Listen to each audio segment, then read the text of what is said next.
Mr. Rodriguez, how do you pronounce, is it Zoilo? No. Zoilo. Zoilo! Zoilo. I watched all your movies. Did you? I'm sure. Man, what a swordsman. This is going to be great. Come on, Maestro. We have a virgin in our group, and we love to haze our virgins, and they come back. But it's always a thrill to have new blood, and here is new blood. It gives me great pleasure. Zoilo Rodriguez, Sr. And he's the youngest in the room.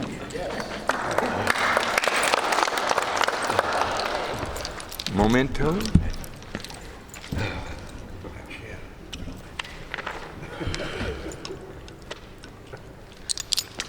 Hello. My name is Zoilo Rodriguez. Many people always say it wrong. I've heard everything from Zoilo, Suzuki to Swallow. Extra syllable. So I have been writing basically all my life, but I didn't start writing and saving them and documenting them until 2004. So it's been 19 years of writing.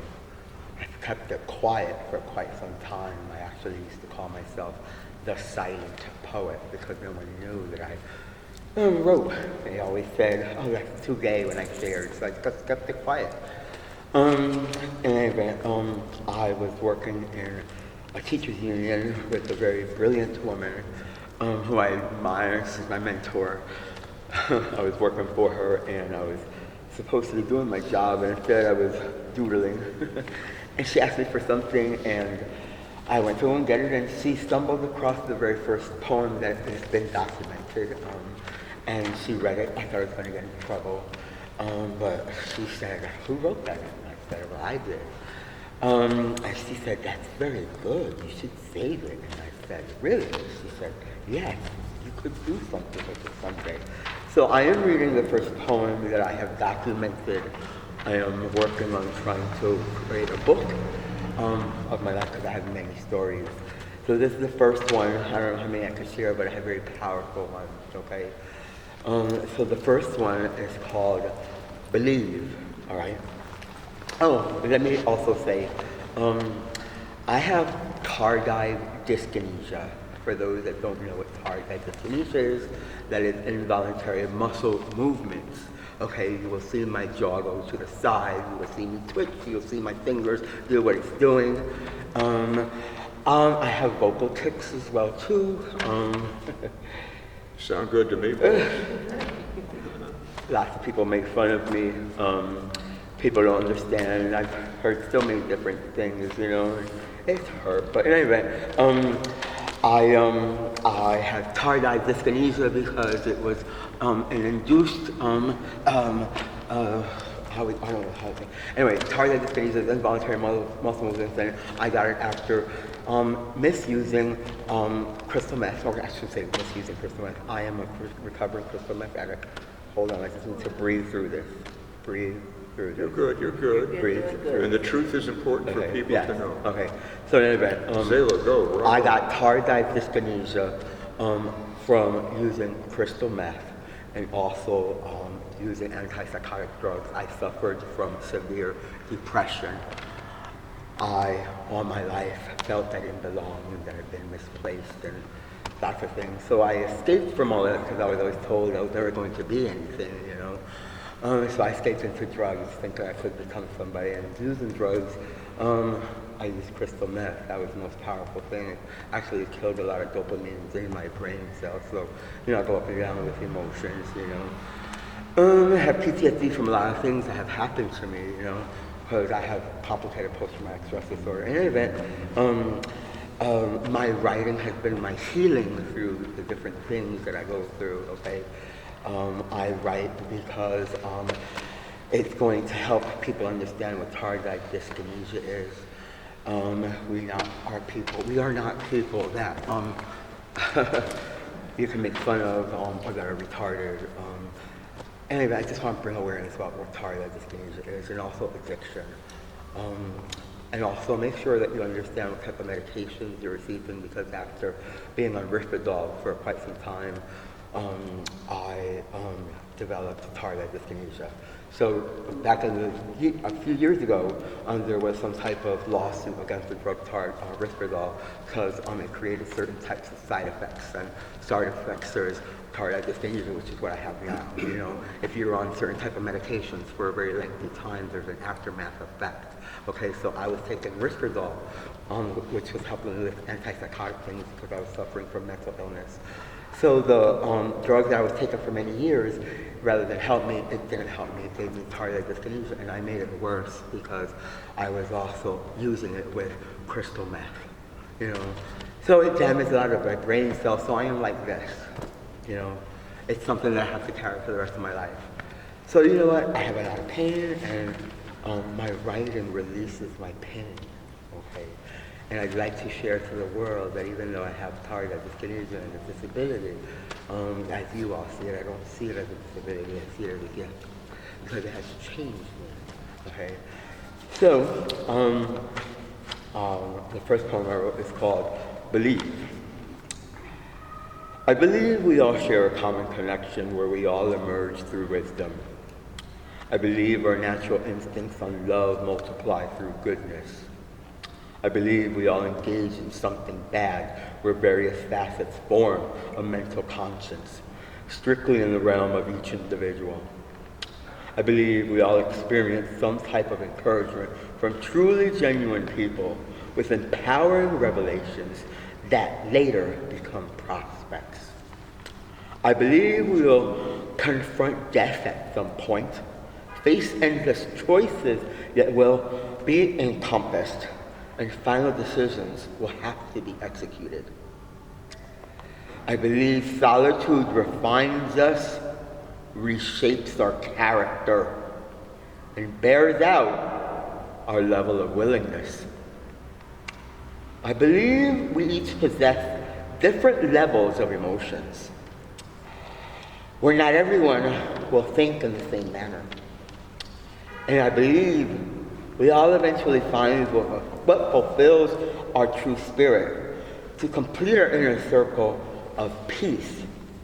All we have to do is believe. Hear, hear. So that is the very first one. Anyway, regarding my addiction, I have crystal meth. I started to realize my tardive dyskinesia came in 2016 when my jaw started going to the side. It was going to kind of like I'm on medication now for it, so it doesn't go like this anymore. You know, I can speak clearly now and my words don't slur, or at least I don't think I do. You know, you can hear me clearly, right? Yes, Yep. Okay, absolutely. because before people couldn't. Okay, so the power of just believing can change. Amen.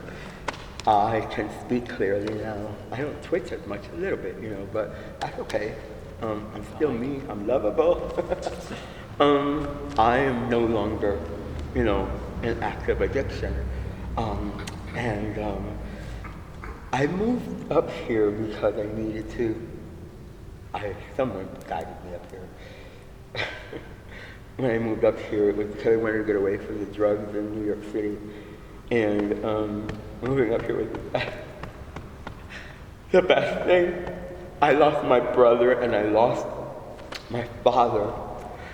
And I had to assume the obligation of taking care of my mother who had Alzheimer's. She didn't know who the hell I was, you know? I didn't know anything about changing a diaper. She didn't know who the hell I was. I wasn't ready for all that, you know? And I was like still coming out of addiction, you know? Like, it was a lot for me to handle. I was a mess. And you know what? I once was shining, but I let it all fall. My greed. Watch your greed. Be humble. You know, my greed took over. I was poor. I wanted more. And I got it. But then because I got it, I went paying attention to so many other things, I became ungrateful and I lost it all. Addiction made me, I was a professional functioning person until the addiction just, boom. Everything just fell right from underneath me. I had no idea I'd be shooting crystal meth into my veins. I've seen so much, you have no idea. The death, the hurt, the pain. Writing is helping me with my tardive dyskinesia. I can speak clearly now. Yeah, I twitch a little. I don't care. Make a dance move out of it. I like to dance, you know. I'm happy. So anyway, my mother passed away. Everybody really was falling apart, and I was like, "You gotta get yourself together." Anyway, I didn't think I could, but everybody fell apart, and I didn't. I was like, this is what I gotta do. I got myself together, and while everybody fell apart, and I saw her catch her last breath. And that changed me. I've been writing like wildfire since she left. I can't stop writing. Writing it every single day. I don't know why I'm telling you all this. Because you have to. Oh my God. I'm sorry, forgive me for getting emotional, but it is some writing from the heart. Because you know what, I've recognized so many things. My mom left me, but she left me very beautiful words. She touches me, she speaks from afar. I hear whispers, my father, my brother. I know some people think I'm crazy, I don't give a fuck. But I just know I'm a better person. I'm not doing drugs anymore. I love myself now. I want to live, and I once tried to kill myself. Anyway, I am a rising phoenix. The fire within is burning. God touched my soul, and I haven't been the same. The knowledge is great. Superman doesn't have any powers. I fell from grace. Some tried to save me, but the world swallowed me alive. I was down. I tumbled straight into the rabbit hole. Death was lurking. Villains helped me clip my wings. Buried 6 feet under. I was in hell, trapped, chained, and brutally bruised.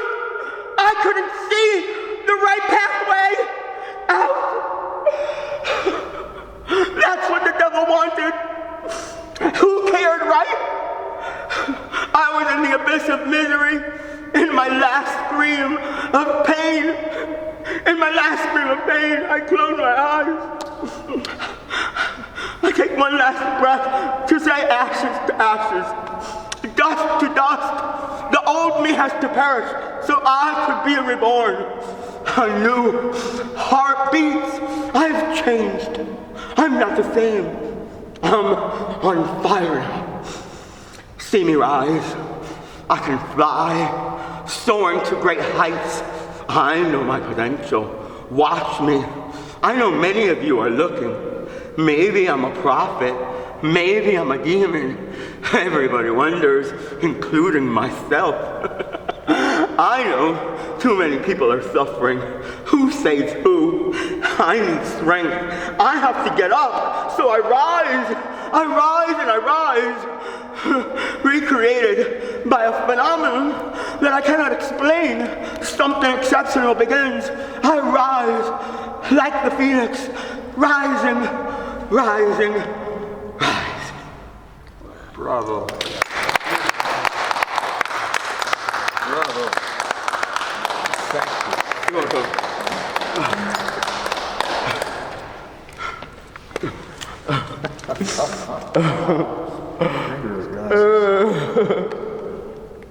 Thank you for having me.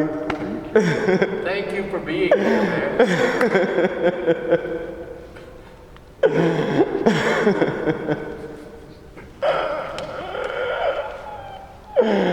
Thank you for receiving me. Thank you for receiving me.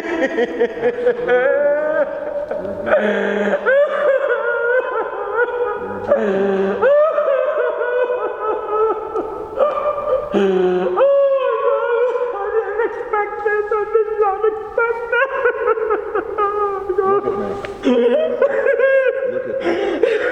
Welcome. Welcome. I'm so sorry. I didn't mean to cry. It's all right. It's all right. It's all right.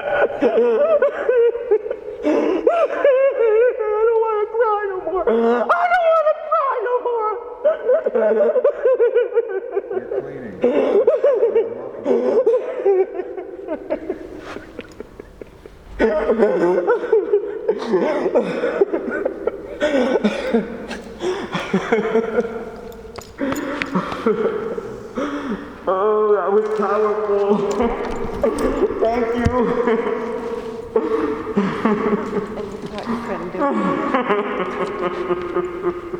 We just witnessed a finger of God. Zoilo Rodriquez, who opened himself so purely to demonstrating the light that claimed him from the darkness that he was trapped in for God knows too long. Absolutely extraordinary. And not to commercially stand on the shoulders of such magnificent truth. But this is an example of how powerful words truly are. Words saved him. I'm not reading from a script. I'm a witness, as we in this circle are a witness. Words are the most powerful things we have. Jordan Peterson talks about this extensively, about riding the ship of state within our emotional minds, our emotional fragility. And here, Mr. Rodriguez saved himself singularly, himself pulling himself up by his own bootstraps through the power of words. I don't need to say any more. We do our own humble share of demonstrating our involvement with words. But words are the pure example of democracy. And if you love the idea of your freedom, you will truly polish your ability to use words and how you express yourself. Let me change the POV of the camera.